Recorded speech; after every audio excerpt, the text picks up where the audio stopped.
My name is Rachel, and I'm going to be performing your physical assessment today. Can you give me your name and date of birth? Ashlyn Allman, June 12th, 1998. Okay, Miss Allman. Today we're going to be doing a physical assessment looking at you from head to toe. Do you need to use the bathroom or anything before we begin? Okay. I'm going to begin by looking at the client's appearance. The client is well dressed, looks like they have good hygiene, looks to be well nourished, behavior is calm, appropriate, body structure is short, muscular, and do you use any mobility devices at home to help you get around? No. Okay. Walking into the room, patient appeared to be with good mobility, moving all extremities equally. Can you tell me where you are right now? At the clinic. And can you tell me what month it is? January. And can you tell me what we're doing today? Physical assessment. If a bear was running at you, what would you do? Run away. So, client is alert, oriented person, place in time and situation. Speech is clear and judgment is reasonable and appropriate. I'm going to start with vital signs. Patient's temperature is 97.8.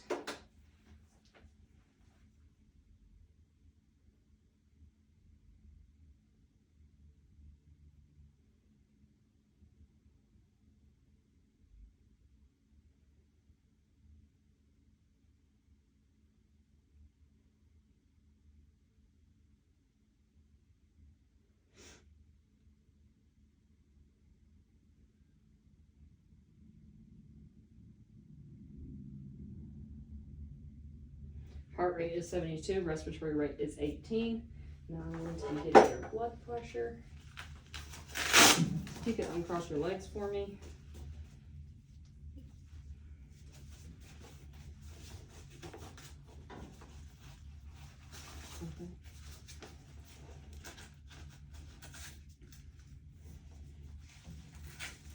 Okay.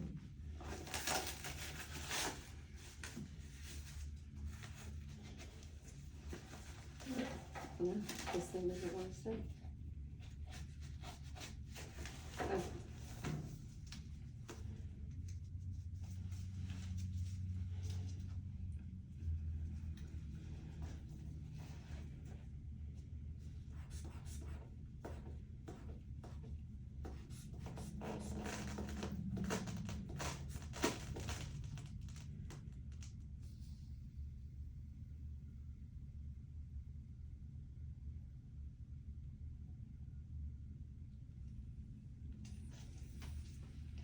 Patient's blood pressure is 126/72. Are you experiencing any pain today? No. If the patient was experiencing pain, I would ask for details such as quality of the pain, where it was located, when the pain started, what they do to relieve pain, what brings on the pain, and things like that. Okay, now we're going to start with your physical assessment. Facial features and structures are symmetrical, no gross deformities. Skull is also round and symmetrical as well. No gross deformities. Can you look down for me? Looking at the scalp now. Scalp does not appear to have any lesions, deformities, no palpable masses, any tenderness. No. No places of hair loss. Hair is red, long, smooth, shiny with no overt dryness or brittleness. I'm going to also take a look at your eyes. Eyes are symmetrical. Eyelids are also symmetrical, no drooping, as well as eyebrows, no obvious redness, crusting, lesions, or drainage to indicate eye infection. Okay. We would start with a vision test using a Rosenbaum card, which I do not have right now. So if I did have a Rosenbaum card, I would have the patient cover one eye, read the lowest line they comfortably could, uncover that eye, cover the other eye, read the lowest line they comfortably could, then uncover both eyes and read the lowest line that they comfortably could, and then I'll interpret the results that would be listed on the right hand side of the sheet. And now I'm going to have you, we're going to test your visual field, so I'm going to have you cover one eye, and I'm going to cover the same eye, and I want you to look at my nose and then to say now when you see me move my finger. No. No. Okay, you can uncover that eye, cover the other one. No. No. No. No. Okay, so patient's cranial nerve 2, the optic nerve is intact. Now just going to take a look at your pupils. If you look at me, pupils are 3 millimeters equally bilaterally Okay, I'm just gonna shine a light in your eye. If you'll just look straight ahead.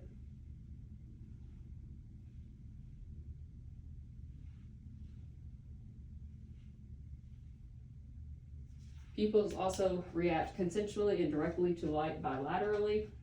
I'm gonna have you look at the wall and then look at this pin light and look at the wall again.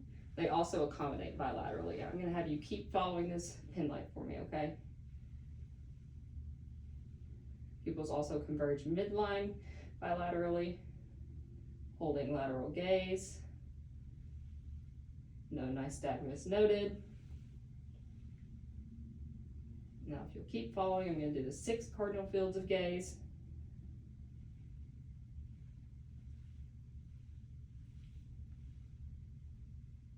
Okay, thank you. And now I'm going to just cover one eye briefly while I look at the other one, and then I will cover the other one. No movement or strabismus of either eye noted with the cover-uncover test. Patient's cranial nerves 3, 4, and 6, the ocular motor, abductions, and trochlear nerves are intact. I will now assess patient's red reflex with the ophthalmoscope. I'll use my right eye to assess the patient's right eye first. She'll just keep looking at that wall for me.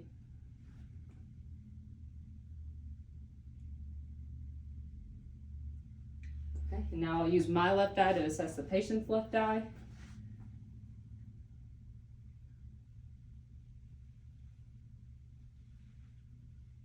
Red reflex is present bilaterally. Okay, now I'm going to move on to the nose, and first I'm going to palpate your sinuses. So starting with the frontal, tell me if you have any pain or tenderness. No. Any pain or tenderness? No. Okay, no pain or tenderness, no swelling noted at the sinuses. Nasal structures are symmetrical, midline, no obvious external drainage, redness, deformities, or lesions. Now, I'm going to have you cover one nair, and I want you to take a deep breath in and out with your mouth closed. And you can cover the other one. Breathe in and out with your mouth closed. Any difficulty? Both nairs are patent bilaterally. I'm now going to have you do the same thing, except I'm going to place a scent underneath each nose if you'll tell me what the scent is. So cover one nair.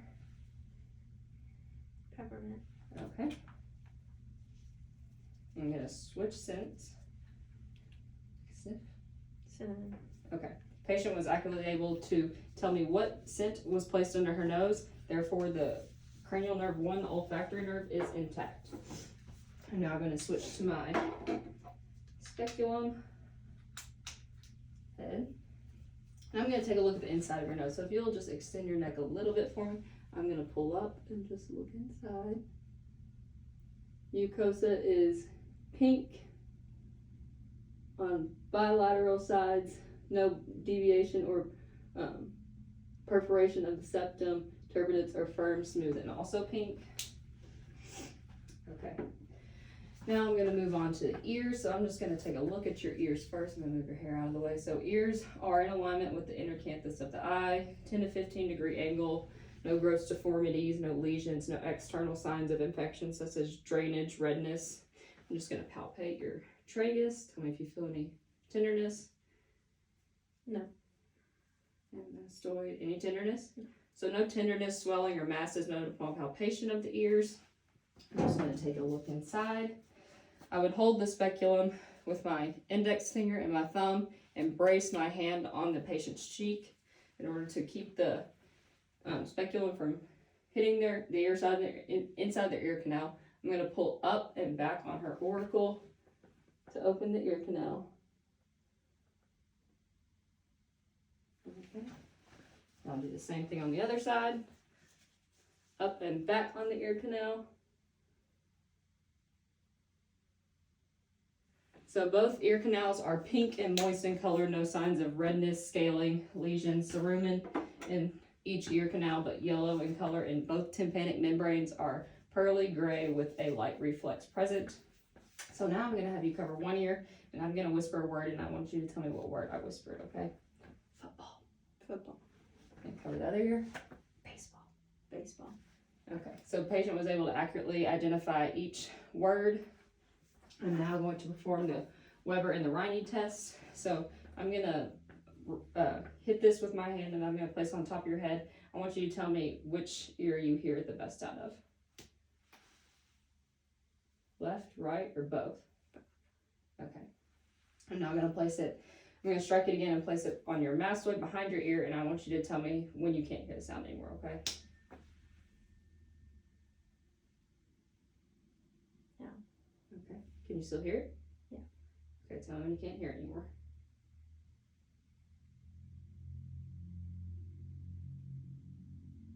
No. Okay, so patient was able to hear better as I placed the tuning fork outside of her ear canal and hear it for longer, which is a normal finding as air conduction is greater than bone conduction, and that concludes the assessment of the cranial nerve 8, the auditory nerve, which appears to be intact. Okay, now we're going to move on to the mouth. I'm going to look at your lips. Your lips are pink, moist, symmetrical, no drooping on either side, no obvious dryness or cracking. I'm going to also go ahead and have you clench your teeth and open your mouth for me. I'm going to palpate here. This is testing for part of the 5th cranial nerve, the trigeminal nerve, symmetric and strong on each side of the masseter and temporal muscles. Gums are pink, moist, with no signs of any bleeding or irritation, and good margins at each tooth. Teeth are white, no obvious cracking, tooth decay, no missing teeth. Let me get my light source. You open up for me.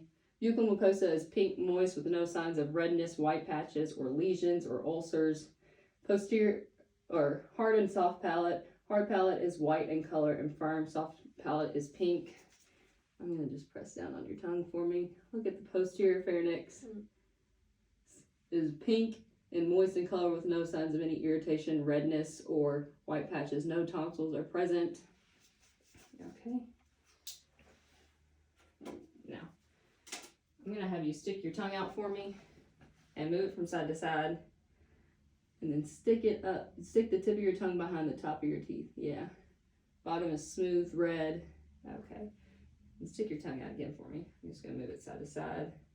Contour of the tongue is red, smooth, with some roughness as expected. No obvious lesions or bruising.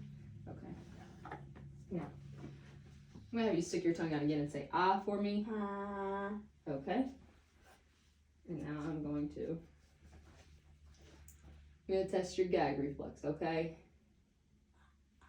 Okay, gag reflex is intact, and at this time I would have a patient swallow a sip of water, and that would complete the assessment of the 12th cranial nerve, the hypoglossal nerve. No tongue deviation was noted, and movement and strength was symmetrical on both sides.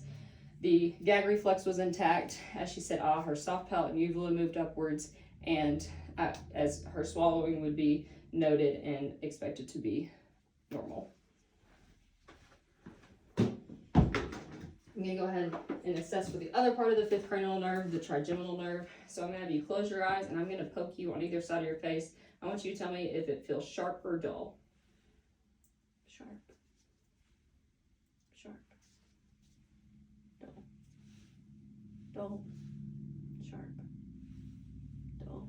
Okay, patient was adequately able to differentiate between sharp and dull pain, indicating that the 5th trigeminal nerve, this 5th cranial nerve, the trigeminal nerve, is intact. Now we're going to do some exaggerated facial expressions. I'm going to have you puff out your cheeks, raise your eyebrows, close your eyes tightly, wrinkle your forehead, and purse your lips. So no extra facial movements, no twitches or tics were noted. Symmetrical movements on both sides of the face. So the 7th cranial nerve, the trigeminal, or the facial nerve, is intact. I'm going to move on to palpating your lymph nodes now with the pads of my 3 fingers. Just tell me if you feel any pain or tenderness, okay? Pre-auricular, post-auricular, occipital, tonsillar, submandibular, submental, superficial clavicular, posterior clavicular. And have you turn your head towards the window for me. Deep cervical and towards the door. Deep cervical again. Supraclavicular, infraclavicular. I meant to say superficial cervical earlier. And then if you lift your arm for me, I'll finish on the arms. And this would be the pectoral, preferably the patient would be in a gown, subscapular, lateral, and central up in the armpit, and same on the other side. Pectoral, subscapular, lateral, and central. Any pain or tenderness? So no pain or tenderness, no enlarged lymph nodes, no masses, no nodules were noted upon palpation. So now I'll move on to the neck. I'm going to palpate your neck. Tell me if you feel any pain or tenderness. No pain, no tenderness, no masses.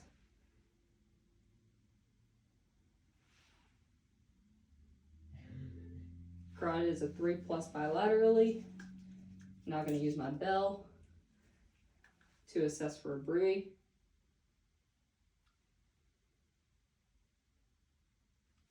No bruit noted bilaterally. And I'm going to feel your trachea. Trachea is midline. Feel it extend your neck just a little bit for me. I'm going to also feel for your thyroid. Thyroid is normal in size. It is not enlarged. No masses, nodules, any tenderness. No tenderness noted. Feel swallow for me. Okay, swallow is normal. Okay, now we're going to move on. I'm going to look at the arms. Note color. They look to be pink. No obvious lesions, jaundice, cyanosis. No obvious deformities. Any pain or tenderness? Use the back of my hand to assess temperature. They are warm. Fingernails are flat and pink in contour. Capillary leaf is less than 3 seconds. I'm going to feel for your pulses now.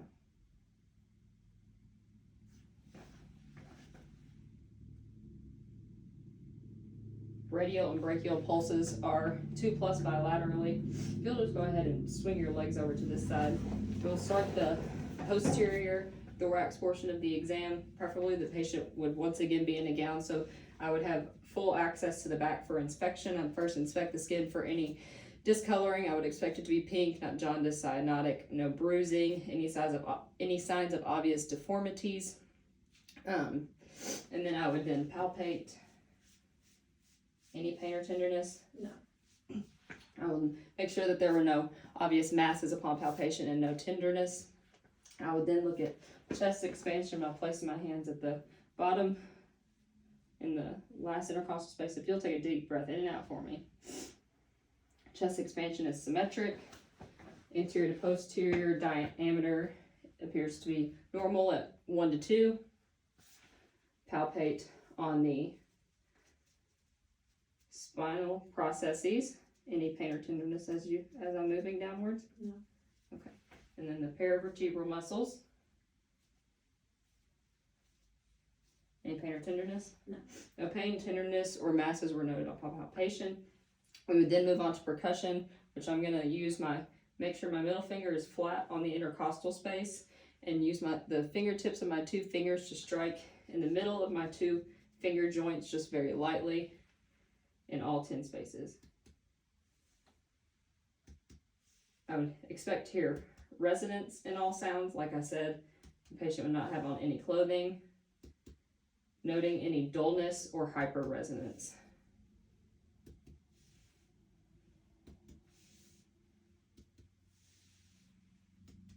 Okay. I would then auscultate in all lobes. I would expect to hear clear lung sounds on this patient if she were to be without clothing on, and I would note any crackles, diminished breath sounds, and bronchi.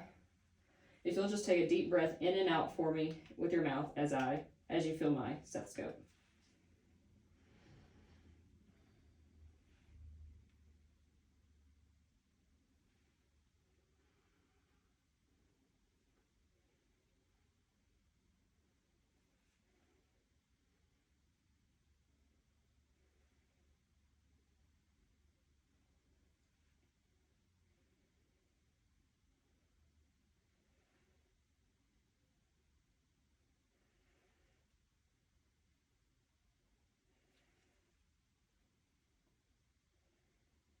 Like I said, I would expect to hear clear lung sounds bilaterally in all lobes.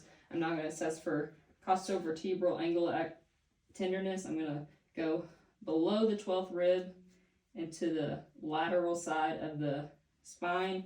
Place my hand flat and hit with my fist one time. Any tenderness? No. And the same thing on the other side, below the 12th rib to the right lateral side of the spine.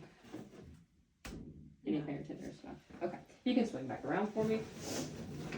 I do the same inspection on the front of the chest, make sure there's no obvious bruising, jaundice, cyanosis, any lesions or gross deformities. Palpate the front of the chest, any pain or tenderness. No pain or tenderness or no masses should be noted. Look at work of breathing. Patient does not appear to be in respiratory distress as unlabored breathing, symmetrical chest movement, no tachypnea, no retractions or any bulging of the chest. Okay, I'm going to now auscultate in all 8 areas on the front of the chest. If you take a deep breath in and out with your mouth for me, each time you feel my stethoscope.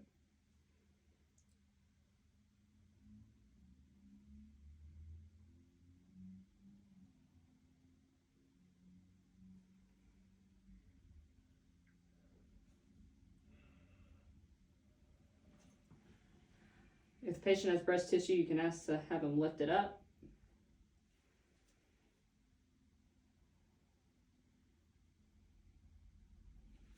Okay, now we can move on to the cardiac portion of the exam. I'm going to start with auscultating the 5 points of the heart with my diaphragm and my bell. Starting with the aortic valve in the second intercostal space, right sternal border. Pulmonic valve, second intercostal space, left sternal border.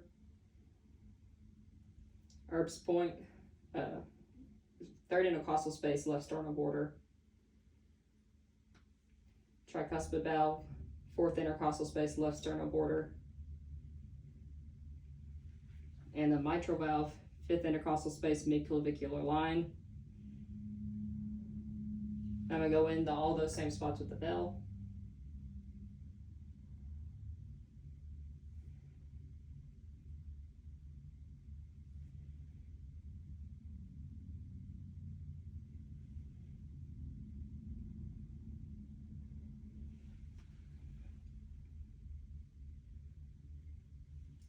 No extra heart sounds were noted, such as S3, S4, and murmurs. S1 and S2 were auscultated in all areas. I'm now going to do the apical heart rate for 1 minute.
Apical heart rate is 70 beats per minute.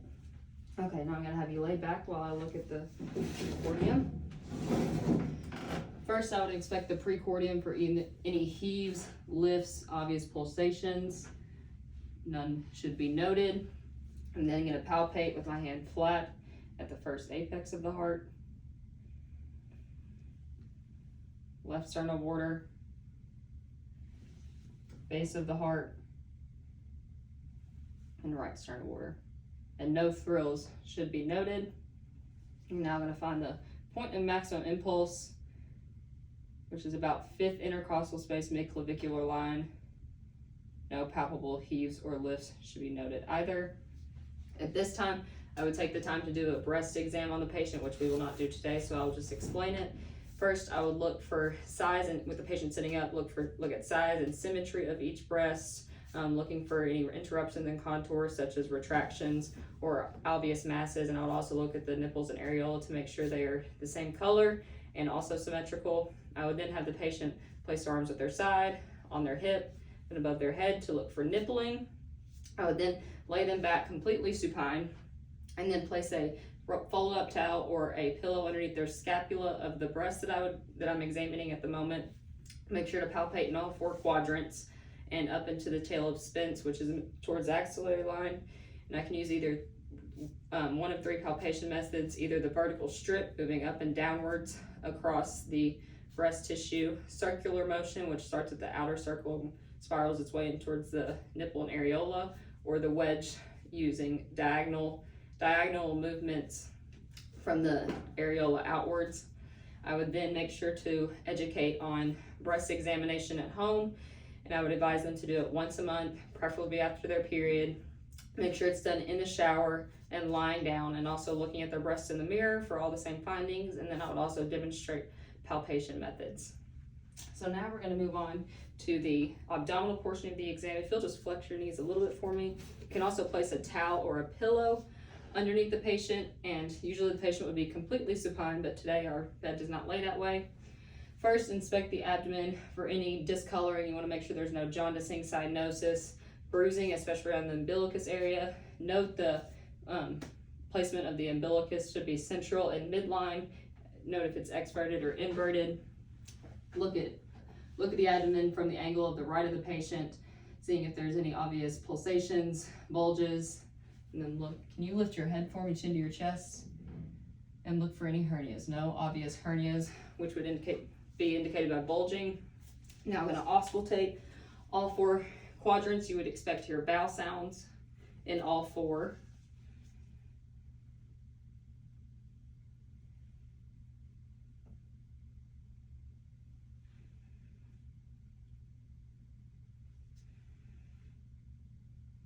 Now I'll take my bell and auscultate for the aortic, the right renal artery, left renal artery, and the femoral pulses. As usual, the patient would be preferably in a gown or unclothed. And you're looking for bruits in any of those areas, and none should be noted. I'm then going to start with percussion in each of the areas, looking for tympany over areas like the intestines and dullness over any organs.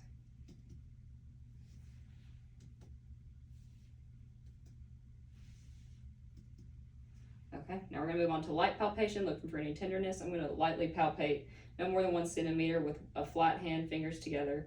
If you'll let me know if you feel any pain or tenderness.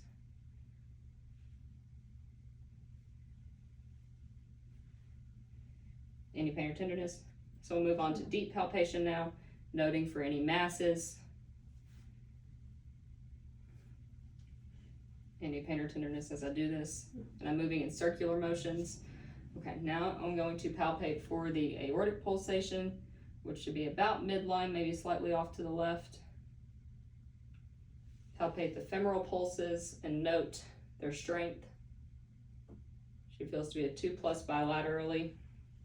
Now I'm going to check for rebound tenderness with my fingers at a 90-degree angle. If you'll tell me if you feel any pain or tenderness as my hand releases.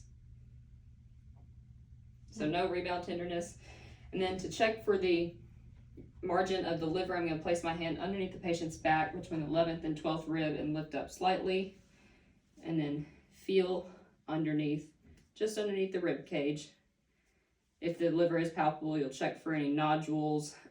Make sure it is smooth and contour, not enlarged. Pain or tenderness? Okay. You can go ahead and sit back up now. I'm going to check the lower extremities. Once again, checking for color, making sure they're pink in color, normal for the ethnicity. No jaundicing, cyanosis, bruising, gross deformities. Palpating. Any pain or tenderness? No. No pain, no tenderness, no masses were noted. Feeling for temperature. Temperature is warm. Check for edema.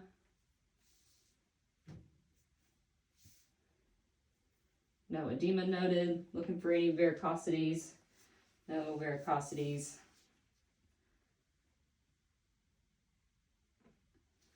Dorsalis pedal pulses are 2+ bilaterally.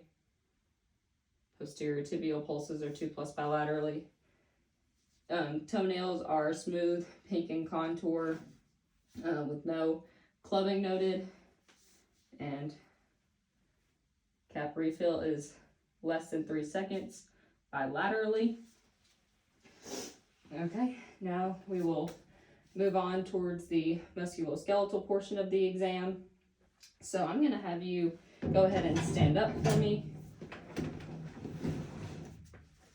Okay, so shoulders and iliac crest appear to be in good alignment. Both sides of the body are symmetrical. No obvious gross deformities. Cervical and, can you step forward for me just a little bit? Cervical and lumbar spines appear to be concave in good alignment, while the thoracic spine is convex, which is a normal finding. I'm going to have you just bend over with your arms dangling for me. I'm going to look for and palpate for any curvatures. I'm going to move your hair out of the way. Curvatures of the spine. No curvatures are noted. All right, you can go ahead and stand up. So no concern for scoliosis. You can go ahead and face me now.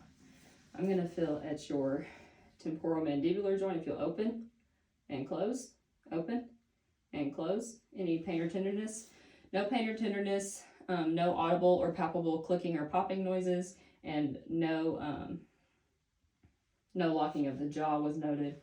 Now we're going to test out your neck, cervical spine, range of motion. So I'm going to have you turn your chin toward your chest, look up at the ceiling, look over your left shoulder, look over your right shoulder, tuck your left ear to your left shoulder, and right ear to right shoulder. Any pain or difficulty? Range of motion appears to be normal without any difficulty. I'm going to have you do some of those same movements, and then I'm going to place some resistance against you, okay? So if you look back at the ceiling for me, and down towards your chest, I'm going to place my hand on your cheek. If you'll look over your left shoulder and over your right shoulder. Having the patient move her neck towards resistance against her cheek, tested for part of the cranial nerve 11, the spinal accessory nerve, and the strength and movement is strong and equal on both sides. Sternocleidomastoid muscles also appear to be strong bilaterally with a grade 5. Okay, now we're going to test out your spine. So I'm going to have you bend over and touch your toes without bending your knees. Okay, you can sit up and bend backwards and over to your left side, over to your right side. Turn your upper body to the left and to the right. Any pain or difficulty? So range of motion appears to be normal with no difficulty in all directions of the spine. Okay, and now I'm going to take a look at your hands, fingers, elbows, and shoulders. Taking a look, make sure all fingers are straight with no gross deformity of any joints, no signs of swelling, redness. Okay. Now I'm going to palpate each finger joint.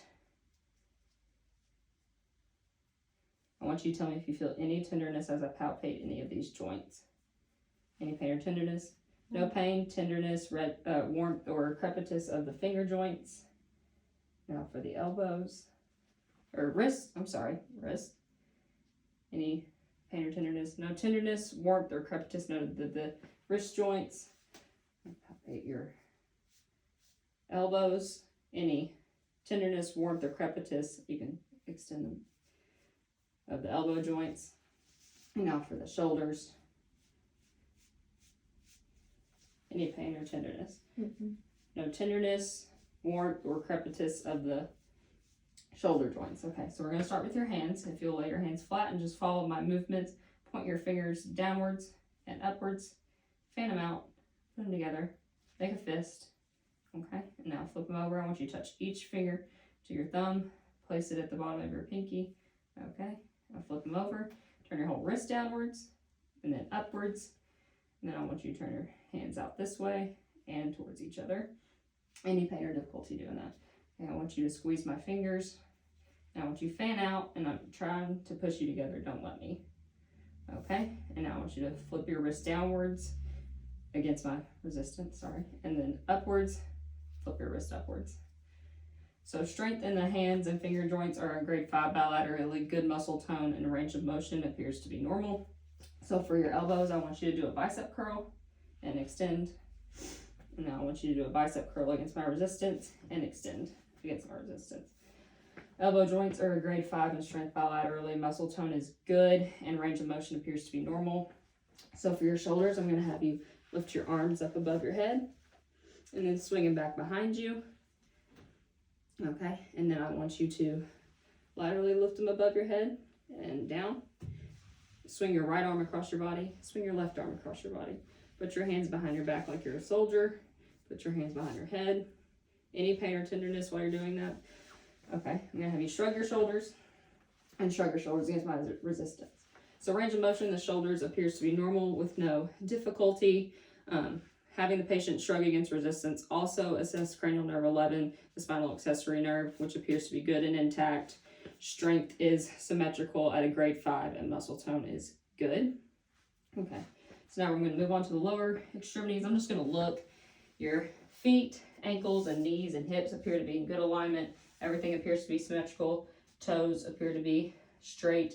No obvious gross deformities such as gout, redness, swelling in any of the joints. Go ahead and palpate your hips while you're standing up. Tell me if you feel any pain or tenderness. No tenderness, warmth, or crepitus in the hip joints. Okay, you can go ahead and sit back up here for me. So now we're going to start with range of motion of your feet. So I want you to point your feet downward, now upward. Okay, you can lay them flat. I want you to turn your soles of your feet in towards each other and turn them away. Okay, now I want you to turn your toes inwards towards each other and outwards. Okay, I want you to crinkle your toes and then fan them. Okay, now push up against me with your feet and push down against me. So any difficulty doing any of that? Range of motion appears to be normal without any difficulty or pain. Strength is a grade 5 bilaterally in the feet. Now I'm going to palpate them. Any pain or tenderness? No pain or tenderness noted in the toes, joints, tenderness? No. How about your knees? So no pain, tenderness, warmth, or crepitus noted in any of the toe joints, ankle joints, or knee joints as well. Okay. And now I'm going to have you stand up again. We're going to go with so I'm going to have you hold on to the side of the bed. And I want you to bend your right knee and straighten it. And bend your left knee and straighten it. And I want you to do those movements again against my resistance. So bend your right knee backwards and straighten it. And bend your left knee backwards and straighten it. Any pain or difficulty? Mm-hmm. So range of motion in the knees is good and equal without any pain or difficulty. Strength is a grade 5 bilaterally with good muscle tone. I'm now going to have you kick your legs straight back. Oh. And then with your left leg, kick it straight back. And do those again against my resistance. Good. And against my resistance. Good. Okay. So now you can go ahead and sit back up here. We're going to do the rest of your hip range of motion. And you can go ahead and lay all the way back. So I'm going to have you kick your leg all the way up and down. Kick this leg all the way up and down. Kick it up against my resistance for me. Don't let me push it down. And the other one. Okay, now I want you to bring your right knee into your chest and extend it. Bring your left knee into your chest and extend it. Okay, I want you to swing your right knee out, or right leg out. Now cross it over your body. And then do the same with this leg out and over your body. Good. I'm going to have you kind of flex your knee and place your foot flat up here. Now drop this knee towards that leg. And then I want you to place this foot on top of this knee and open your hip. Good. Okay. I want you to do the same process with the other leg. So place your leg flat. Good. Over. And then I want you to put that foot on this knee and open your hip. Yeah. Any difficulty doing that? So no issues with range of motion in the hip joints. Grade is a 5+ bilaterally with good muscle tone. Okay, now we're going to move on to the neurological part of the exam. I'm going to have you walk towards that door and then walk back. Gait appears to be normal, symmetrical strides, opposite arm and leg swing, which is also normal finding, no loss of balance. Okay, I'm going to have you put your feet together, hands at your side, close your eyes. And we're going to stand here for 5 seconds. I'm going to make sure to brace her so she doesn't fall. 1, 2, 3, 4, 5. Okay. With your eyes still closed, I want you to kick your right foot out. We're going to stand there, balance. 1, 2, 3, 4, 5. And the other leg. 1, 2, 3, 4, 5. Minor loss of balance, but I think she just didn't have a good grip on her feet. But Romberg test was passed, no loss of balance. Slight swaying can be normal. I'm going to have you, with your eyes open, hop up and down on one foot, decide which leg you want to go with first. 2, 3, 4, 5. And the other leg. 1, 2, 3, 4, 5. Good. So motor movement was good. No real loss of balance. I'm now going to have you take your right heel, rub it up and down your shin. And take your left heel, rub it up and down your shin. Good. I'm going to have you stand with your arms straight out like this. I want you to touch your nose with your right finger, right index finger, and then your left finger, and I want you to do it faster. Good.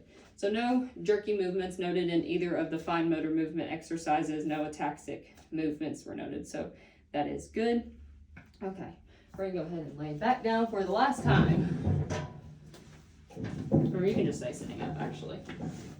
So now I'm going to test out the sensory of your upper arm. So I want you to close your eyes, and I want you to point to where you feel me touch you at.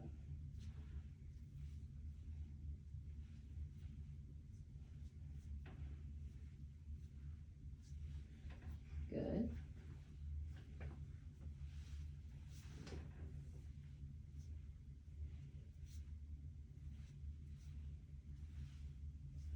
So patient was able to feel light touch in all areas of the upper extremities and lower extremities. Now have you keep your eyes closed, and we're going to do that same thing, but with the sharp and dull pain like we did earlier. I want you to tell me if it's sharp or dull. Lift your sleeves up for this. Sharp, sharp, dull, dull, sharp, dull, sharp, sharp, dull, dull, sharp, dull. Patient was adequately able to differentiate between sharp and dull pain in all areas of the upper and lower extremities. I'm now going to use a tuning fork for the vibration test. If you'll lay your hands flat for me, I just want you to tell me where you feel the vibration at. Right hand.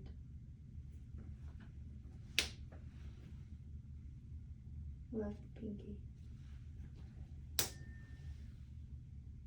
Left toe. Right toe. Okay, so those findings were normal.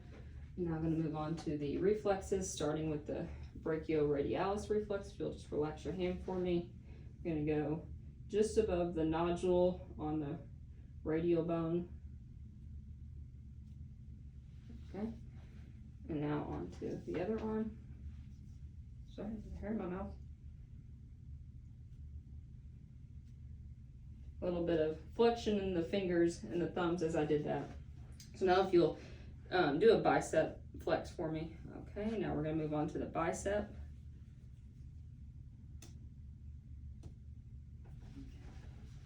And bicep flex for me again.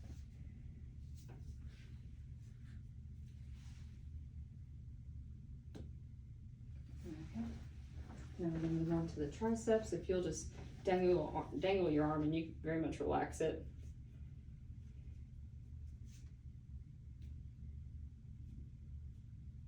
So a little bit of movement, extension of the lower arm should be noted.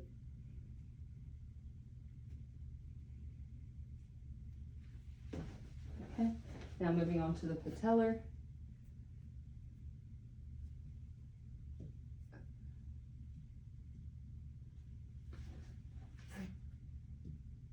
Yeah, a little bit of extension noted in those legs.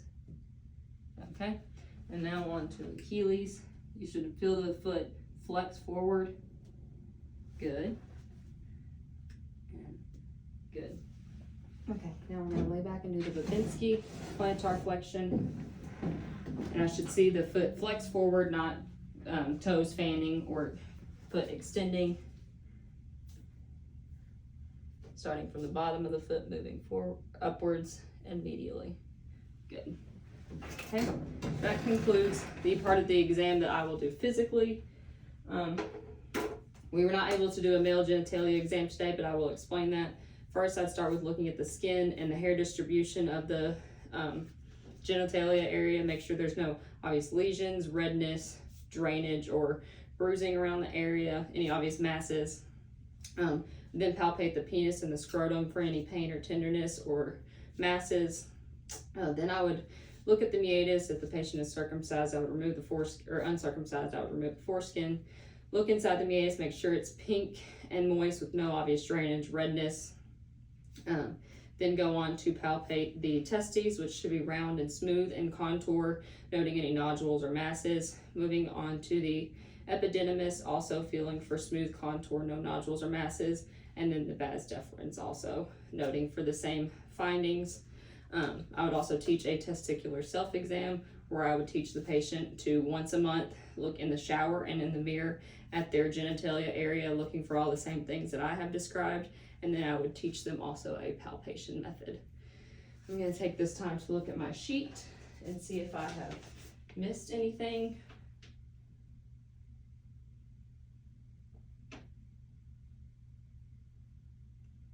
And I don't believe I have, so that concludes my physical exam.